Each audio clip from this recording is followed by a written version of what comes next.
سلام كرات تخاتلتي لوم دما حزلكم زمصاخو ابتا ارمي اوف تيفز زبل فلوت فيلم استمركوسو خوينو سباتيان بستبهال نفوع كفات خزناتات زوريا زمركوسو ايو علم بزيناتات متقعت بومباو تربشلو زنبرت اوان سباتيان بحنت مستراو سبيتي نا حدا زي حسابن حدغنيا غعزو سرقي زنبر علاما نايزو غعزو زدما بتفولت جرمناو مهندس هانس واغن استسرحو اب عالم ما نمسك خفتم يخلني تو هايل زمنلهم سلسته ازيون فلوطات خزناتات مخفات يو كمون فقري كدعات سقاتن زدنق لتن استحوسو زانتا لايك شير كمون سبسكرايب بمغوار نجمر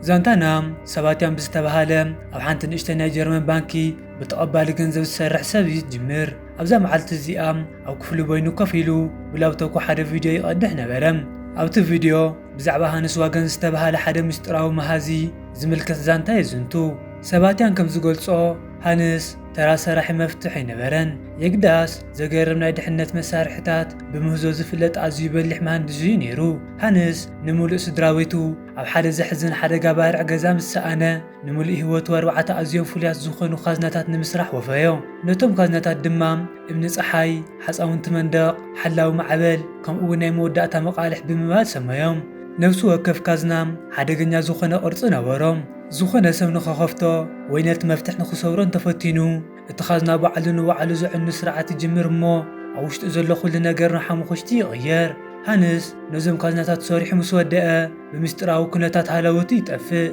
دحراي كم استبهاله جن ابتا ازيز تحلالخ خزنو مالت ابناي موداتا مقالح نبعلو عاصي خمس طرفه يجلص ولا حدا سب خفته سلازيك ألم سبب سلطان كمقاور بموساد نوتا ازي عميق كفال وقيانوس يأتوهم كما زناتوا سباتيان سلسته خبزوم هانس كازناتات جنا بزع علم اللو كويني جن وناتاتومن زلو غبوتا يفلطن يو سباتيان نزو فيديو مسودئم على انترنت يصعنو دحريو ناب حدا اب طربيزو زنبرن اشتني حصين كازنا غصي يزور نت مفتحي فتنومو بزغرم كنتات دمام او وحدات دقيقه خفته يخእል كسع خندي بقليلو خمس خفتو نسو علو غن كامن يكالن بحقوس تموليو بورسو حيزو كحانت كافي بونغزيو نبانكي يقنع اتن اشتي كازنا مخفاتو نمول هيوتو قيرو مخانو غن يفلطني نيرو سباتيان نبانك مسبصحم حانت ببرتع زحارق السبيت تغطمم ات بانك تشك قبلاس لزابيام بزيكو ارت تقدر نبرت مساخ تقدر كلام عند سباتيان ناو تامن دق زنبرت تي في خيد ات زينا اب استفلاليا هاجرات عالم بزعا زغاطم زله متقعت بومب يገልጽ نبرم نزم السمع سباتيان يربشمو اتاو قدميو تقدر زنبره سبيتون ابا مرؤ خمزم بي كترأيو تجمر ولا حنت غزي خيطفام قلتيفونه تشك فريمو يفانوام اب غزي عرفت مساح سباتيان يوتيوب مسكفتم حدا اغراو ودر مخفات كازناتات تجمر كم زله يري دروته مزغي وسلز نبرم بونو بوي سمبر قلتيفو تقدماي زور يجمر كلهم تودادرت دمام او كازناتاتهم كسورح يجمرو سباتيان ازيك الى سلز نبره كل زورات بقليل حليفو بزيغله صقم نمناي موداتا فصامه يبصح ابزناي موداتا زور نيوم استبهاله ودي قطم حمامهم حدا ازيز تحلالخ معصوي او وشت سست دقايق مفاتي نيرو ساعات مس جمره نيو بورت عصيرح يجمر سباتيان جن اتصوتا خمزه يقدسلو خينو بهدات زينا بمبال يصنع سباتيان نتعصب ازيو قلطف غزي مسكفوتو كل سب دنقاص يريو اتهزو دمام بحبار يطقعلو اما اخل تطاقعيت عند سباتيان غوين او استوحالت حنت غوان سيتي عرف لك مسرا ابو انبو يحسب غوين جن نيوتو ملء تقيرو مخانا يفلطن نيرو مس غزي بزعبا ابو زح زغرم نغرات كفلط يو نسا قول 6 عامت كلام نمجمرتا ساعات كم سرقت كمون قول 16 عامت كلام دحس برات لب قدام مكينه خمس سرقت كمون مبل 17 عامتها بوليس عالم درقيح مجلس خمزه وصلي جنزب نصبحيت نغو سباتين ابتاز نبرتا ناي بوندن كان يملس نغوين مسرا ايا يربشمو بيغانتو بناو سونتي دفقوم دحراي اب حانت طربيزا بحبار كوفي بلمو غوين حارز سنبل حقت نغروم اتا فيديو ريتو زهابت سب نساب على نيرام غوين كتزارب كلام ኣነስ ድለ ዘለኹ ሰራቒት እየ ፖሊስ ካብ ዝተፈላለየ ሃገራት ይደልዩና ኣለዉ እቲ ቐጻሊ ተልእኾ ድማ ነቶም ሃንስ ዋገን ዝሰርሖም 3 ፍሉያት ካዝናታት እቶም ኣብ ቪድዮኻ ዝገለጽካዮም ምስራቅ እዩ ትብሎም ንሳ ሰባትያን ክጽምበራ ትደሊ ነይራ ምኽንያቱ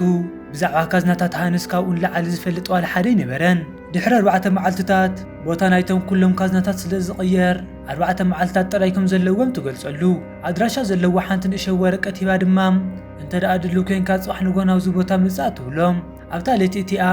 ሰባትያን ናብ ገዝኡ ተመሊሱ ብዛዕባ እቲ ናይ ግዌን ዕድመ ክሓስብ ይሓድር ንሃንስ ዋገን ወትሩ ዕድንቆ ስለ ዝነበረን ነቶም ፍልጣት ካዝናታት ናይ ምኽፋት ሕልሚ ስለ ዝነበሮን ኣብ መወዳእታ ናብ ተልእኾ ግዌን ክጽምበር ይውስን ንጽባሓይቲ ድማ ሰባትያን ናብቲ ግዌን ዝሃበቶ ኣድራሻ ይበጽሕ ኣብኡ ድማ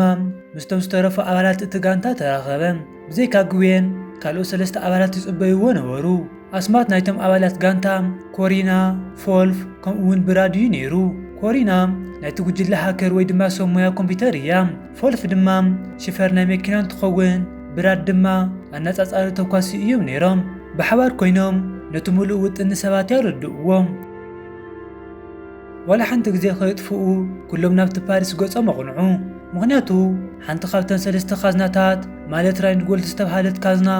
ኣብኡ ኣብ ዝርከብ ባንኪ ስለ ዝነበረት ከምቲ ዝወፅእ ውጥን ሰባትያን ፈለማ ናብቲ ባንኪ ብምእታው ኣብ ውሽጢ ሽቓቕ ናይቲ ካዝናታት ዘለዎ ክፍሊ ተሓብአ ኣብቲ ሰዓት እቲ ግዌን ዓበይቲ ቦርሳታት ሒዛ ናብቲ ባንኪ ገጻ ትኸይድ ነበረት ነቶም ቦርሳታት ንሓደ ሓላዊ ብምሃብ ድማ ንተጋጣሚ ተጠቒማ መፍትሕቲ ድሕሪት ማዕጾ ናይቲ ባንኪ ብሕቡእ ሰረቐቶም ድሕሪኡ ናብ ውሽጢ እቲ ባንኪ ኣተወት ኣቐዲማ ሓደ ካዝና ንኽትከፍት ኣመዓራርያ ስለ ዝነበረት ሓደ ሰራሕተኛ ናይቲ ባንኪ ናብቲ ካዝናታት ዘለዎ ክፍሊ መሪሕዋ ድሕሪ ምኻድ ገዲፍዋ ተመልሰ እቲ ሰራሕተኛ ርሕቕ ምስ በለ ግዌን ሰባትያን ካብቲ ሽቓቕ ኣውፂኣ ናብቲ ራይን ጎልድ ዝተባሃለ ካዝና ዝነበረሉ ቦታ መርሓቶም ሰባትያን ነዚ ጽቡቕን ፍሉጥን ካዝና ምስ ረኣዮ ብዝንጋጸ ተዋሓጠ ካዝና ናይ ሃንስ ዋገን ምኽፋት ናይ ቁልዕነት ሕልሙ እዩ ነይሩ ሓንቲ ደቂቓ እውን ከየጥፍአም ኣብኡ ክሰርሕ ጀመረ ሓደ ብሓደ ነፍሲ ወከፍ ናይቲ ማዕጾ ኣሰራርሓ ክኸፍቶ ጀመረ እሞ ኣብ ውሽጢ ሓፂር ግዜ ነቲ ካዝና ብዓወት ከፈቶም ኣብ ውሽጡ ኣዝዩ ብዙሕ ጥረ ገንዘብ ነበረ ክልቲኦም ናብ ውሽጢ እቲ ካዝና ኣትዮም ነቲ ገንዘብ ኣብ ቦርሳታት ክመልእዎ ጀመሩ ኣብቲ ግዜቲ እቶም ዝተረፉ ኣባላት ጋንታ ነዚ ኣጋጣሚ ብምጥቃም ንሰራሕተኛታት ናይቲ ባንኪ ከዘናግዑ ጸንሑ ግዌንን ሰባትያንን በቲ ናይ ድሕሪት ማዕጾ ናይቲ ባንኪ ብሕቡእ ወፂኦም ሃደሙ ድሕሪ እዚ ስርቂ ሰባትያን ሓጎሱ ክቆጻጸር ኣይከኣለን ኣብ ህይወቱ ንመጀመርታ ግዜ ከም ቀንዲ ገጸ ባህሪ ናይ ገዛእ ዛንትኡ ኮይኑ ተሰምዖም እቲ ትርኢት ድማ ናብ ቀንዲ ቤት ጽሕፈት ኢንተርፖል ይቕየር ኣብኡ እቶም መኮንናት ብዛዕባ እቲ ዝተፈጸመ ስርቂ ኣቐዲሞም ፈሊጦም ነበሩ ካሜራታት ድሕነት ናይቲ ባንኪ ንግዌንን ጋንታኣን ቀሪጽዎም ነበረ ኩሎም ድማ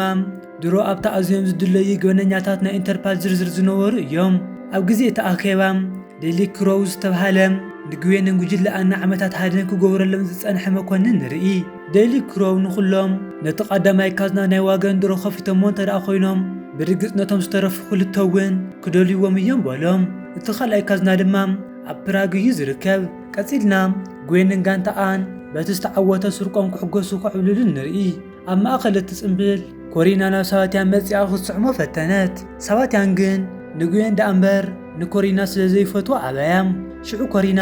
ንግዌን ድሮ ኣብ ዝምድና ከም ዘላን ፍቕረኛ ድማ ብራድ ከም ዝኾነን ኮይኑ ግን ኣብ መንጎኦም ዘሎ ኩነታት ጽቡቕ ከም ዘየለን ኣብ ቀረባ ግዜ ክፈላለዩ ከም ዝኽእሉን ነገረቶም ኣብታ ለይቲ እቲኣ ሰባትያን ናብ ክፍሊ ግዌን ከደሞ ክልቲኦም ዕላል ጀመሩ እቲ ዘሕዝን ግን ብራድ ብሓባር ኮይኖም ረኣዮም እሞ ኣብ ልዕሊ ሰባትያን ብብርቱዕ ሓረቐ ንጽባሒቱ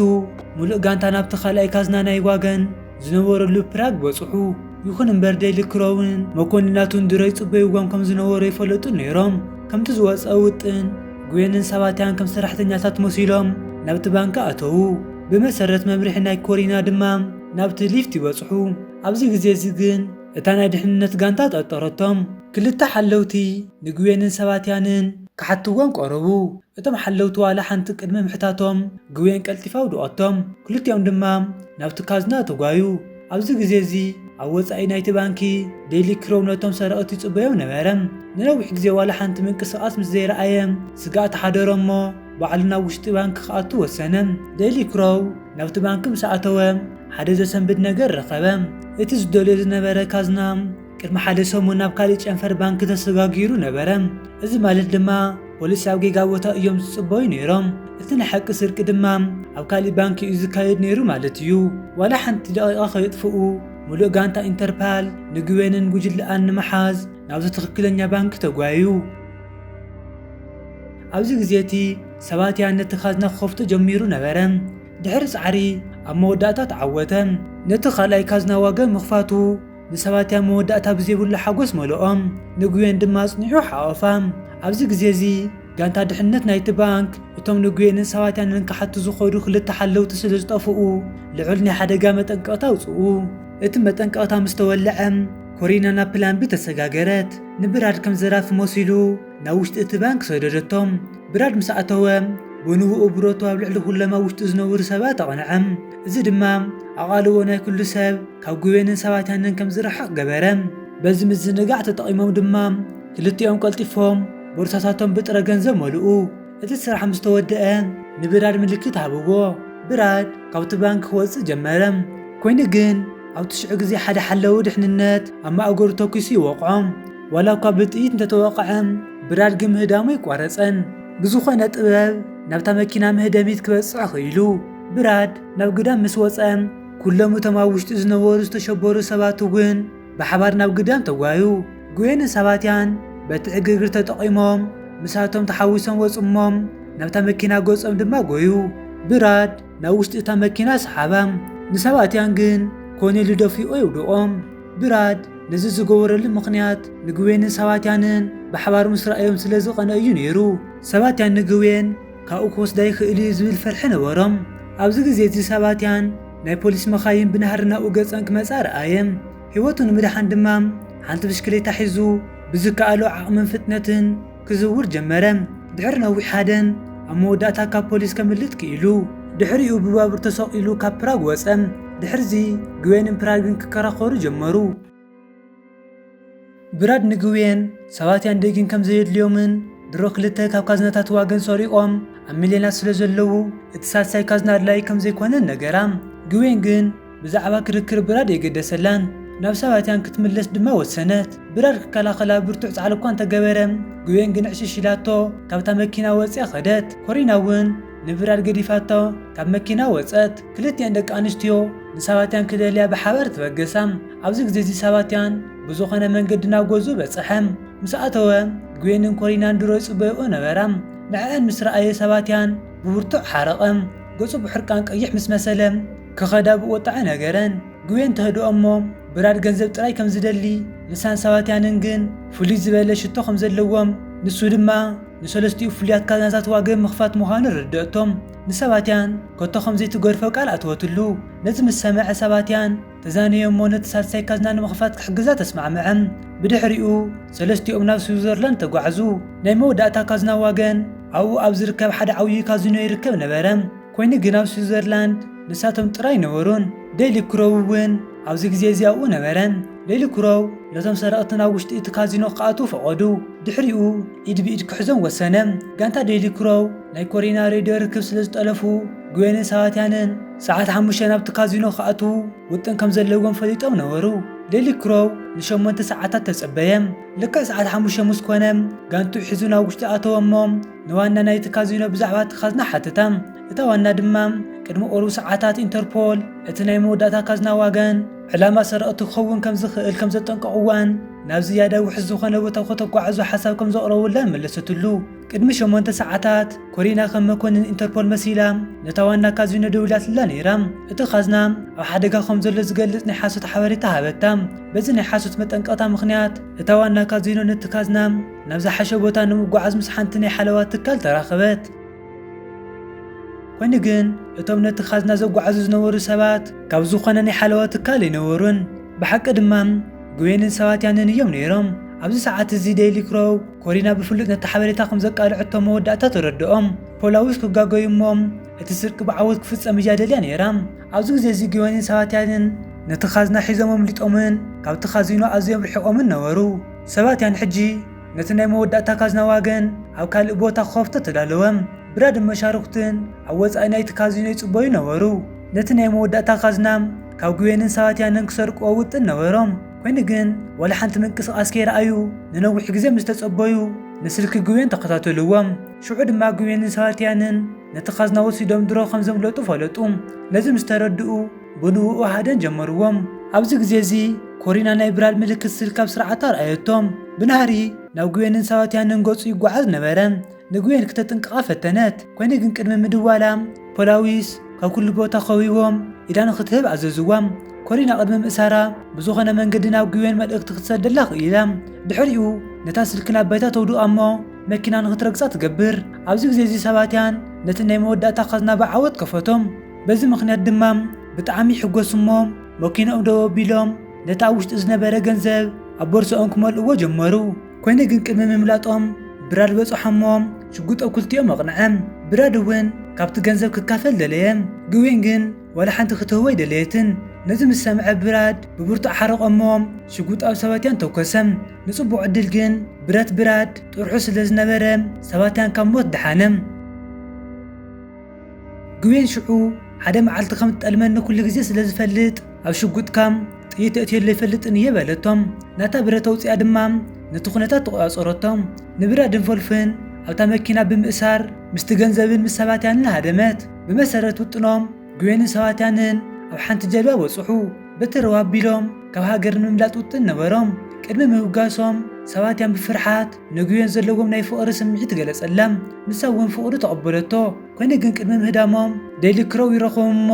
ሽጉጥ ኣብ ክልቲኦም ኣቕኒዑ ኢዶም ንክህቡ ኣዘዞም ጉዌን ተኣብሞም በረታ ድማ ናብ ደይልክረው ኣቕንዐት ንሳ ድማ ኢደይ ክህብ እየ ኮይኑ ግን ንሰባትያን ክኸይድ እንተደኣ ፍቒድካሉ ጥራይ በለቶም ደይልክረው ካልእ ኣማራፂ ኣይነበሮን ነቲ ስምምዕ ተቐቢሉ ንሰባትያን ክኸይድ ፈቐደሉ ጉዌን ንሰባትያን ኣብ ቀረባ ግዜ ዳግማይ ክረኽቦም ምዃና ብሓባር ኮይኖም ድማ ነቲ ኣብ ማዕሙቕ ውቅያኖስ ዝተቐበረ ናይ መወዳእታ ኻዝና ዋጋን ከም ዝረኽብዎ ቃል ኣትወትሉ ብከቢድ ስምዒት ሰባትያን ንጉዌን ተሰናቢትዋ በታ ጀልባ ተበገሰም ብዙሕ ዓመታት ሓለፈ ሕጂ ሰባትያን ኣብ ካሊፎርንያ ይነብር ኣሎም ኣብኡ ድማ ብሕታዊ ዝኾኑ ፍሉያት ካዝናታት ናይ ምስራሕ ትካል ይካይድ ነበረ ነቲ ድንኳን እውን ብስም ጉዌን ይሰሚይዎ ነይሩ ሓደ መዓልቲ ሓደ ሰብኣይን ሰበይትን ናብ ድንኳኑ መፁ ንድፊ ናይ ሓደ ኻዝና ሪኦም ድማ ነዚ ክትከፍቶ ዶ ትኽእል ኢሎም ሓተትዎም ሰባትያን ነዚ ንድፊ ልክዕ ምስ ረኣዮ ብሓጎስን ብድንጋፅን ተዋሓጠም ተራ ኻዝና ኣይነበረን እቲ ኣብ ገለ ክፋል ማዕሙቕ ውቅያኖስ ዝተጣሓለ ናይ መወዳእታ ኻዝና ናይ ወገን እዩ ነይሩ ሰባትያን ነቲ ተልእኮ ክቕበሎ ተስማዕምዖሞም በዚ ድማ እዚ ዝገርም ፊልሚ ኣብ መወዳእትኡ በፅሐም እምበኣር ኩራት ተኻተልቲ ንሎማዓንቲ ዝነበረ ፊልምና ነዚ ይመስል ከምዚኦም ዝኣመሰሉ ፊልምታት በብግዚኡ ክበፅሐኩም ተዳለሊኹም ንፊልመይ ላይክን ቻነለይ ሰብስክራይብ ብምግባር ኣበረታትዑኒ ክሳዕ ብኻሊእ ቪድዮ ንራኸብ ሰላም ጽንሑለይ